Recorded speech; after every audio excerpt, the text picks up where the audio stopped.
Ayan guys, gagawa ko ng bilo-bilo. Ayan.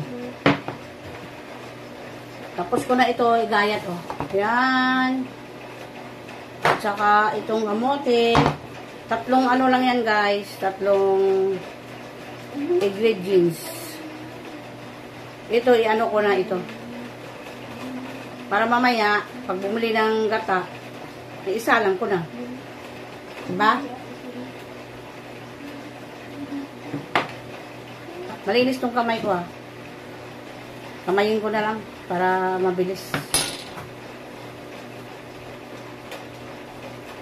Yan. Ito na siya yon. Basahin natin ang tubig para gawin natin bilo-bilo.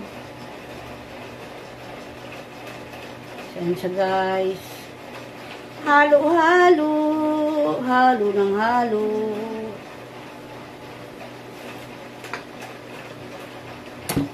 Yan ang palagi trabaho ko dito sa bahay. Nakakapagod kaya. Diba? Yan. Bilo-bilo. Ibilo-bilo natin yan guys. Maghugas naman ako ng kamay ha. Malinis yung kamay ko yan. Marami na ano ngayon.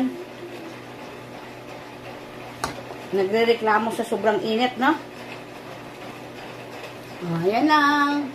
Ayan o. Ang aking bilo-bilo.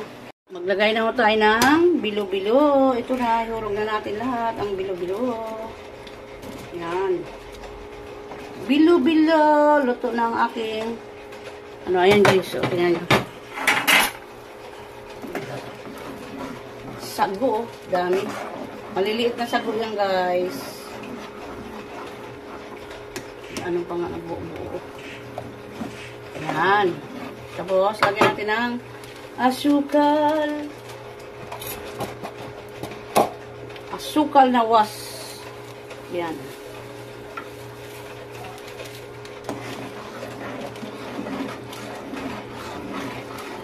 Ganyan na magluto yan guys.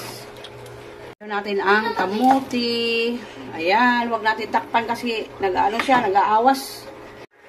Ayan guys, lagyan natin ang kakanggata. Guys, ang aking ginatan. Ayan.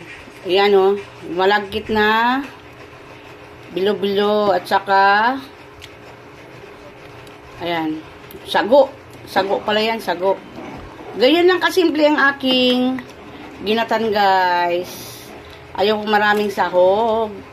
Gusto ko kamuti lang sa kaganyan. Yan. Oh, di ba? Oh. Maluluto na yan, guys. Ayan, guys. Kain po tayo.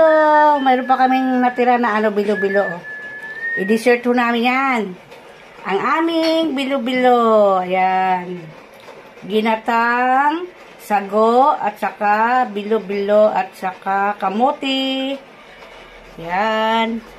Ulam mo namin ngayon ay litsong manok. Ayan, ang aming ulam ngayon, litsong manok. Kain po tayo, guys. Ngayon ay gabi na. Kailangan kumain. Ito yung aming sausawan. Yan. Tuyo. Yan. Kain po tayo. Ayan. Yummy, yummy yan. Saka ito. Yan. Luto na rin tayo, guys. Mang-dessert po namin to.